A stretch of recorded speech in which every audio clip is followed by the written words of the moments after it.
بسم اللہ الرحمن الرحیم۔ السلام علیکم۔ 3 کلاس آج اسلامیت کا 4تھ لیکچر ہے۔ 3rd لیکچر میں ہم لوگوں نے قرآن مجید سبق پڑھا تھا اور آج ہم کلمہ شہادت پڑھیں گے۔ کلمہ شہادت جو ہے وہ کیا ہے، اس میں کیا بتایا گیا ہے اور اس کا مقصد کیا ہے۔ کلمہ شہادت، کیا آپ کو دوسرا کلمہ یاد ہے؟ دوسرا کلمہ شہادت، دوسرا کلمہ شہادت، شہادت کے معنی گواہی، شہادت کے معنی گواہی کو انڈرلائن کرنا ہے، یعنی کہ شہادت کے کیا معنی ہے؟ گواہی دینا۔ اب کلمہ ہے اشہد ان لا الہ الا اللہ وحدہ لا شریک لہ واشہد ان محمدن عبدہ ورسولہ، یعنی کہ اس میں 2 باتوں کی گواہی دی گئی ہے، ایک تو اللہ تعالیٰ کا، اللہ تعالیٰ کے معبود ہونے کی، اس کے اکیلا ہونے کی، اور اس کے شریک نہ ہونے کی، یعنی کہ اشہد ان لا الہ الا اللہ وحدہ لا شریک لہ، یعنی کہ میں گواہی دیتا ہوں کہ کوئی معبود نہیں سوائے اللہ کے، وہ اکیلا ہے، اس کا کوئی شریک نہیں۔ اور اس میں دوسری گواہی ہے واشہد ان محمدن عبدہ ورسولہ، اور میں گواہی دیتا ہوں کہ محمد صلی اللہ علیہ وسلم اللہ کے بندے اور رسول ہیں۔ یہ وہ کلمہ ہے جس کو پڑھ کر ہم دین اسلام میں داخل ہوتے ہیں۔ کیا آپ کو معلوم ہے کہ اس کا نام شہادت یا گواہی کیوں ہے؟ گواہی، اب گواہی کیا ہے؟ گواہی جو ہے وہ ایک ایسی سچی اور پکی بات ہے جو بالکل، جس کو ہم اچھے طریقے سے جانتے ہوں، جو بالکل سچی بات ہو، جس میں کوئی شک و شبہ نہ ہو، یعنی کہ جیسے ہم اللہ تعالیٰ ایک ہے، ہمیں اس چیز کا جو ہے وہ اچھے طریقے سے پتہ ہے کہ اللہ تعالیٰ جو ایک ہے، ہم سب کا خالق و مالک وہی ہے، وہی ہمیں رزق دیتا ہے، وہی زندگی اور موت کا مالک ہے، تو یہ ایک سچی پکی بات ہے۔ تو کلمہ شہادت میں بھی اسی بات کی گواہی دی جاتی ہے کہ اللہ تعالیٰ جو ہے وہ ایک ہے، اس کا کوئی شریک نہیں ہے، یعنی کہ کوئی بھی ایسا نہیں جو اس کی برابری کر سکے، اور وہی عبادت کے لائق ہے۔ تو گواہی، اس کلمے کا نام گواہی والا کلمہ اس وجہ سے ہے کہ اس میں 2 باتوں کی گواہی دی جاتی ہے۔ آئیے ہم آپ کو بتاتے ہیں کہ گواہی کسے کہتے ہیں۔ گواہی اس بات کے بیان کرنے کو کہتے ہیں جو حقیقت میں بالکل سچی اور پکی بات ہو، جس کو ہم اچھی طرح سے جانتے ہوں۔ اس کلمے میں ہم اس پکی اور سچی بات کو بیان کرتے ہیں جو کائنات کی سب سے سچی بات ہے۔ مسلمان ہونے کے لیے اس سچی بات کو دل سے ماننا اور زبان سے اس کی گواہی دینا ضروری ہے، یعنی کہ سچا مسلمان ہونے کے لیے ضروری ہے کہ ہم دل سے بھی اللہ تعالیٰ کو ایک مانیں، اسی کو اپنا معبود سمجھیں، اور جو ہے واضح طور پر بھی یہی ظاہر ہونا چاہیے کہ ہم اللہ تعالیٰ کو مانتے ہیں۔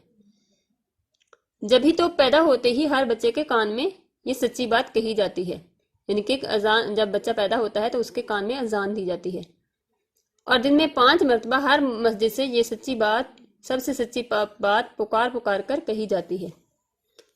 پہلی گواہی، اس کلمے میں پہلے ہم کہتے ہیں اشہد ان لا الہ الا اللہ وحدہ لا شریک لہ، میں گواہی دیتا ہوں کہ کوئی معبود نہیں سوائے اللہ تعالیٰ کے جو اکیلا ہے اور اس کا کوئی شریک نہیں۔ یعنی کہ پہلی گواہی کیا ہے اس میں کہ اللہ تعالیٰ، وہی جو میں نے پہلے کہا ہے کہ اللہ تعالیٰ، پہلی گواہی ہے کہ اللہ تعالیٰ کو ایک ماننا اور اس کے ساتھ کسی کو شریک نہ ٹھہرانا اور اسی کو اپنا معبود سمجھنا۔ تو اس کا ترجمہ ہے میں گواہی دیتا ہوں کہ کوئی معبود نہیں سوائے اللہ تعالیٰ کے جو اکیلا ہے اور اس کا کوئی شریک نہیں۔ اس میں ہم اس سچی بات کی گواہی دیتے ہیں کہ صرف اکیلا اللہ ہی معبود ہے۔ معبود اب ہے معبود، ان کے معبود کیا ہوتا ہے، کسے کہتے ہیں؟ معبود وہ ہوتا ہے جو ہر چیز پر قادر ہو، جس کی ہم عبادت کرتے ہوں، جس کا کہنا مانتے ہوں، جس کے حکم پر ساری کائنات چل رہی ہو۔ تو معبود کو آپ انڈرلائن کریں گے کہ معبود وہ ہوتا ہے جس کی عبادت کی جائے، جس کا کہنا مانا جائے، اپنی ضرورت اور حاجت کے وقت اس کی طرف رجوع کیا جائے، یعنی کہ اگر ہمیں کسی بھی مدد کی، کسی چیز کی ضرورت ہوتی ہے تو ہم اللہ تعالیٰ سے دعا مانگتے ہیں۔ اگر کوئی پریشانی ہو یا کوئی بھی مسئلہ ہو، کوئی کام کرنا ہو تو ہم اللہ تعالیٰ سے مدد مانگتے ہیں۔ ہمیں معلوم ہے کہ سب کو اللہ تعالیٰ نے پیدا کیا ہے، اسی نے آسمان اور زمین بنائے، وہی سورج نکالتا ہے، وہی ہوا چلاتا ہے، وہی بارش برساتا ہے، وہی زمین سے پودے اگاتا ہے، وہی زندہ کرتا ہے اور وہی موت دیتا ہے۔ ان کاموں میں کوئی بھی اللہ تعالیٰ کی مدد نہیں کرتا، یہ سب کام اللہ تعالیٰ اکیلا کرتا ہے۔ یہ کام اللہ تعالیٰ کے سوا کوئی اور کر بھی نہیں سکتا، کیونکہ سب کو خود اللہ تعالیٰ نے پیدا کیا ہے اور تمام طاقتیں دی ہیں۔ صرف اللہ تعالیٰ ہی ساری دنیا کا مالک اور بادشاہ ہے۔ ہر چیز اسی نے بنائی ہے اور ہر چیز پر اسی کا حکم چل رہا ہے، سب اسی کے بندے اور غلام ہیں۔ اسی لیے صرف اور صرف اللہ تعالیٰ ہی اس قابل ہے کہ ان کو بڑا مانا جائے اور ان کے آگے سر جھکایا جائے، ان کا کہنا مانا جائے اور ان کی عبادت کی جائے۔ یعنی کہ اللہ تعالیٰ جو ہے وہی، اسی نے ساری کائنات کو بنایا ہے اور اسی کے حکم پر ساری کائنات چل رہی ہے، اور کوئی بھی چیز اس کی دسترس سے باہر نہیں، یعنی کہ اس کی قدرت سے باہر نہیں ہے۔ تو اس لیے جو ہے ضروری ہے کہ اللہ صرف اسی کا کہنا مانا جائے اور اسی کی عبادت کی جائے، یعنی کہ صرف اللہ تعالیٰ ہی معبود ہونے کے حقدار ہیں۔ اسی حقیقت اور سچی بات کو ہم مانتے ہیں اور اس کی گواہی دیتے ہیں کہ صرف اللہ تعالیٰ ہی اکیلا اور اصلی معبود ہے۔ معبود ہی کے لفظ سے عبادت کا لفظ نکلا ہے۔ معبود کو انڈرلائن کریں گے، یعنی کہ معبود وہ ہے جس کا کہنا مانا جائے، تو یعنی کہ ہم اللہ تعالیٰ کا کہنا ماننے کو عبادت کہتے ہیں، ٹھیک ہے، اس کے مطابق، اس کے حکم کے مطابق کام کرنا، اس کا کہنا ماننا، تو یہ سب عبادت کہلاتا ہے۔ تو ہے کہ معبود ہی کے لفظ عبادت کا لفظ نکلا ہے، جس کے معنی معبود کی بندگی کرنا یا کہنا ماننا ہے، یعنی کہ اللہ تعالیٰ کی بندگی کرنا جو ہے یا کہنا ماننا عبادت ہے۔ جب ہم پہلی گواہی دیتے ہیں اور ہر بات میں اللہ تعالیٰ کا کہنا مانتے ہیں تو ہمارا ہر کام اللہ تعالیٰ کی عبادت ہو جاتا ہے۔ مثلاً ہمارا سونا بھی عبادت ہو سکتا ہے، یعنی کہ اگر ہم ہر کام جو ہے وہ اللہ تعالیٰ کے حکم کے مطابق کرتے ہیں تو پھر ہمارا جو ہے ہر کام جو ہے زندگی میں کوئی بھی کام کرتے ہیں تو وہ ہر کام جو ہے وہ عبادت کہلاتا ہے۔ یہ نہیں ہے کہ صرف نماز پڑھنا یا قرآن پاک پڑھنا یہی عبادت ہے، رزق حلال کمانا عبادت ہے، دوسروں کی مدد کرنا عبادت ہے، بڑوں کا احترام کرنا عبادت ہے، سنت طریقے سے کھانا کھانا عبادت ہے، یعنی کہ ہر اچھا کام کرنا جو ہے وہ عبادت ہمارا کہلاتا ہے، اور یہاں تک کہ ہمارا سونا بھی عبادت بن سکتا ہے اگر ہم باقی باتوں میں اللہ تعالیٰ کا کہنا مانیں۔ یہ اس لیے کہ سونے سے ہم اس جسم کو آرام پہنچاتے ہیں جو اللہ تعالیٰ نے ہمیں دیا ہے۔ آگے دوسری گواہی۔ دوسری گواہی کیا ہے؟ پہلی گواہی میں کیا تھا کہ اللہ تعالیٰ کو ایک ماننا، اس کو اپنا معبود ماننا اور اس کے سوا اس کے ساتھ کسی کو شریک نہ ٹھہرانا۔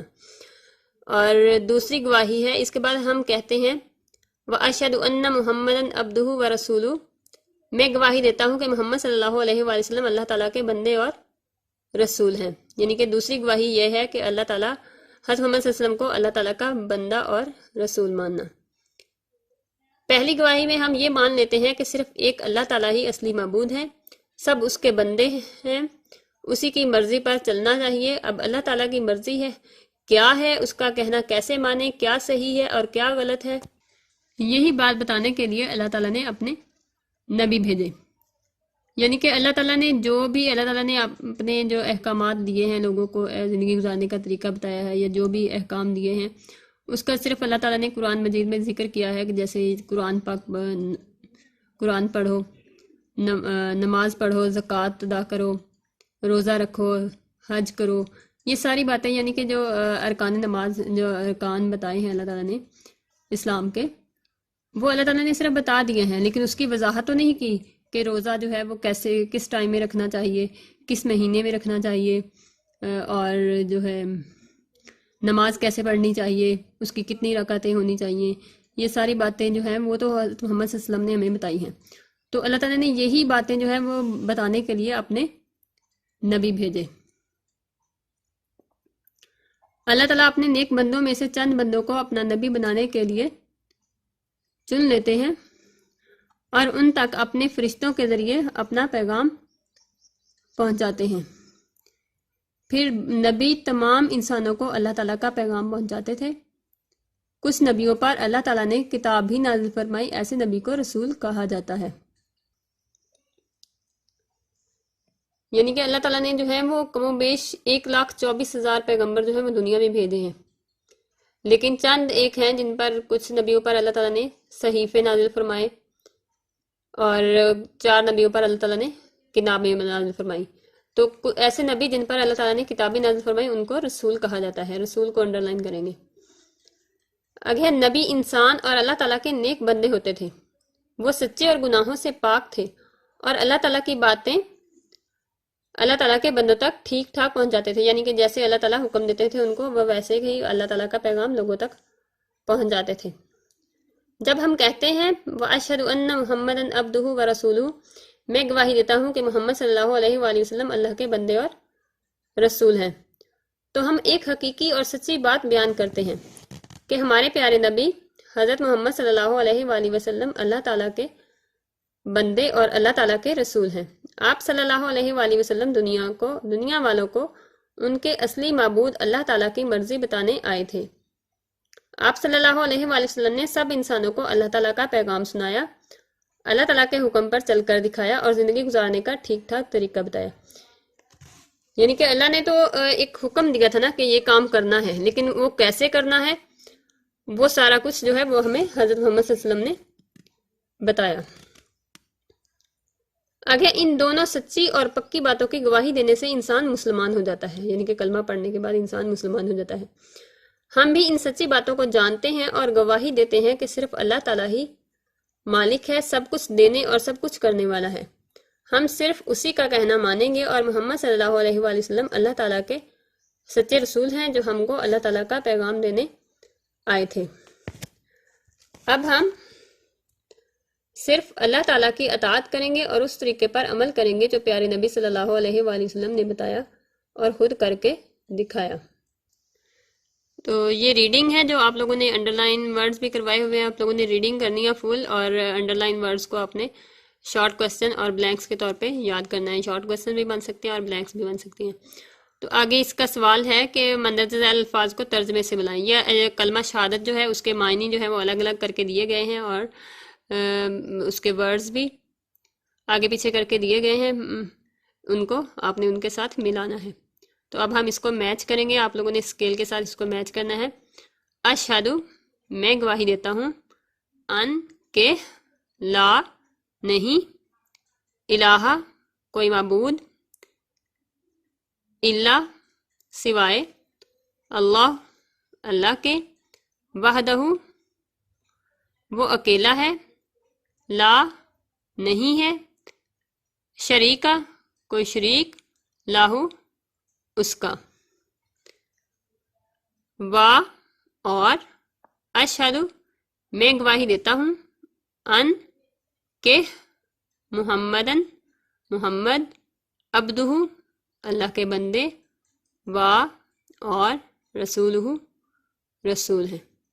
تو یہ دوسرا کلمہ دیا گیا ہے، اس کے ورڈز میننگ دیے ہوئے ہیں الگ الگ کر کے، آگے پیچھے کر کے میننگ لکھے ہوئے ہیں، آپ نے اس کو ان کے ساتھ جو ہے وہ میچ کرنا ہے اور ان کو اچھے سے آپ لوگوں نے لرن کرنا ہے۔ آگے ہے اس کے ایکسرسائز میں کہ آپ نے دن بھر میں مندرجہ ذیل کام کیے، بتائیے کن کن میں اللہ کی عبادت ہے۔ اب دیکھو وہی بات جو ہم نے ریڈنگ میں کی تھی کہ ہر اچھا کام جو ہے وہ عبادت کہلاتا ہے، یعنی کہ اگر وہ اچھے طریقے سے کیا جائے۔ اب ہوم ورک کیا ہے تو آپ کا اپنا کام نا، یہ ہم اللہ تعالیٰ کو لیے تو نہیں کر رہے، لیکن ہم ایک اچھا کام کر رہے ہیں، تو ہوم ورک کیا عبادت، اس کو ٹک کریں گے، ٹھیک ہے۔ جو ان میں اچھے کام ہیں آپ نے ان کو ٹک کرنا ہے، یعنی کہ وہ عبادت کن کن میں اللہ کی عبادت ہے۔ رات کو دانت صاف کیے، ٹک۔ امی کے کہنے پر چھوٹے بھائی کو باہر گھمانے لے گئے، ٹک، یعنی کہ امی کا کہنا مانا ہے۔ ٹی وی پر کارٹون دیکھا، اس کو آپ نہیں کریں گے، اس کو آپ کراس کر دیں گے، ٹھیک ہے۔ آگے ہے اسکول سے واپس آنے کے بعد نماز پڑھی، ٹھیک۔ ضد کر کے ابو کے ساتھ بازار گئے اور آئس کریم کھائی، یعنی کہ آپ نے ضد کیا ہے، ٹھیک ہے، تو یہ غلط بات ہے، تو یہ عبادت نہیں کہلائے گی۔ آگے ہے مولوی صاحب سے قرآن پڑھا، ٹھیک۔ اپنے میلے موزے دھوئے، یعنی کہ اپنی ساکس جو ہیں وہ دھوئیں، تو یہ بھی آپ نے ایک کام کیا ہے، ٹھیک ہے، اچھا کام کیا ہے، تو یہ بھی عبادت ہے۔ دوپہر میں امی سے چھپ کر دوست کے ساتھ چھت پر چڑھ گئے، تو یہ غلط بات ہے نا، چھپ کر کوئی بھی کام کرنا، تو یہ نہیں آئے گا، اس کو کراس کریں گے۔ محلے میں لوگوں کی گھنٹیاں بجا کر بھاگنے کا مذاق کیا، تو یہ بھی غلط بات ہے، لوگوں کو دوسروں کو تنگ کرنا، یہ بھی بات میں شامل نہیں ہوگا۔ تو یعنی کہ جو بھی اچھے کام ہیں وہ عبادت کہلاتے ہیں۔ تو یہ جو ہے بک سائٹ سے ہے، آپ لوگوں نے ریڈنگ کرنی ہے، انڈر لائن ورڈز کرنے ہیں اور یہ ایکسرسائز کرنی ہے۔ یہ اس کا لیکچر 4th لیکچر کا پارٹ 1 ہے، اور پارٹ 2 میں ہم اس کے کوشچن آنسر کریں گے۔ بسم اللہ الرحمن الرحیم۔ السلام علیکم 3 کلاس۔ یہ 4th لیکچر کا 2nd پارٹ ہے۔ تو فرسٹ لیکچر میں جو ہے ہم لوگوں نے کلمہ شہادت سبق جو ہے اس کی ریڈنگ کی ہے، ایکسرسائز کی ہے، انڈر لائن ورڈز کیے ہیں، اور اس کے 2nd پارٹ میں ہم اس کے کوشچن آنسر کریں گے۔ تو اس کے لیے پہلے آپ لوگوں نے پیج ریڈی کرنا ہے، ڈیٹ رائٹ کریں گے 17 اپریل 2020، درمیان میں بات کا کام بدھ، ڈیٹ نیم رائٹ کریں گے۔ آگے سبق کا نام کلمہ شہادت، عنوان سوال جواب۔ آگے آپ لوگ سوال رائٹ کریں گے۔ سوال نمبر 1، معبود کسے کہتے ہیں؟ جواب، جس کی عبادت کی جائے، جس کا کہنا مانا جائے، ضرورت اور حاجت کے وقت جس کی طرف رجوع کیا جائے اسے معبود کہتے ہیں۔ سوال نمبر 2 ہے، رسول کسے کہتے ہیں؟ جس نبی پر اللہ تعالیٰ نے کتاب نازل کی اسے رسول کہتے ہیں۔ اس کا سوال نمبر 3 ہے، گواہی کسے کہتے ہیں؟ جواب، گواہی اس بات کے بیان کرنے کو کہتے ہیں جو حقیقت میں بالکل سچی اور پکی ہو، جسے ہم اچھی طرح جانتے ہوں۔ آگے ہے سوال نمبر 4، عبادت کسے کہتے ہیں؟ جواب، اللہ تعالیٰ کا احسان ماننے، اس کا شکر ادا کرنے اور اس کا کہنا ماننے کو عبادت کہتے ہیں۔ آگے سوال نمبر 5، دوسرے کلمے کو گواہی والا کلمہ کیوں کہا جاتا ہے؟ سوال نمبر 5 کا جواب ہے، دوسرے کلمے کو گواہی والا کلمہ اس لیے کہا جاتا ہے کیونکہ اس میں 2 باتوں کی گواہی دی جاتی ہے، وہی جو ابھی ہم لوگوں نے ریڈنگ میں پڑھا تھا۔ آگے سوال نمبر 6، صرف اللہ ہی معبود ہونے کے لائق کیوں ہے؟ جواب، کیونکہ دنیا کے سارے نظام اللہ تعالیٰ اکیلے ہی چلاتے ہیں، اس کام میں اس کا کوئی شریک نہیں، اس لیے صرف اللہ تعالیٰ ہی معبود ہونے کے لائق ہے۔ آگے سوال نمبر 7، اللہ تعالیٰ نے نبی کیوں بھیجے؟ سوال نمبر 7 کا جواب ہے، اللہ تعالیٰ نے اپنا پیغام لوگوں تک پہنچانے کے لیے نبی بھیجے۔ آگے سوال نمبر 8، کلمہ شہادت کی 2 گواہیاں دینے کے بعد انسان کو کیا کرنا چاہیے؟ اس کا جواب ہے، کلمہ شہادت کی 2 گواہیاں دینے کے بعد انسان کو چاہیے کہ وہ اللہ تعالیٰ کی اطاعت کرے اور اس طریقے پر عمل کرے جو پیارے نبی صلی اللہ علیہ وآلہ وسلم نے بتایا اور خود کر کے دکھایا۔ تو 3 کلاس یہ آپ کے لیکچر نمبر 4 کا 2nd پارٹ ہے۔ اس میں یہ کوشچن آنسر ہے، آپ نے اس کو نوٹ بک پہ رائٹ کرنا ہے اور اس کو اچھے سے لرن کرنا ہے، اوکے۔ اور جو اس میں لیکچر نمبر 4 کے پارٹ 1 ہے، اس میں بھی جو چیزیں کروائی گئی ہیں وہ بھی آپ نے اچھے سے لرن کرنی ہے، اوکے۔ تھینک یو، اللہ حافظ۔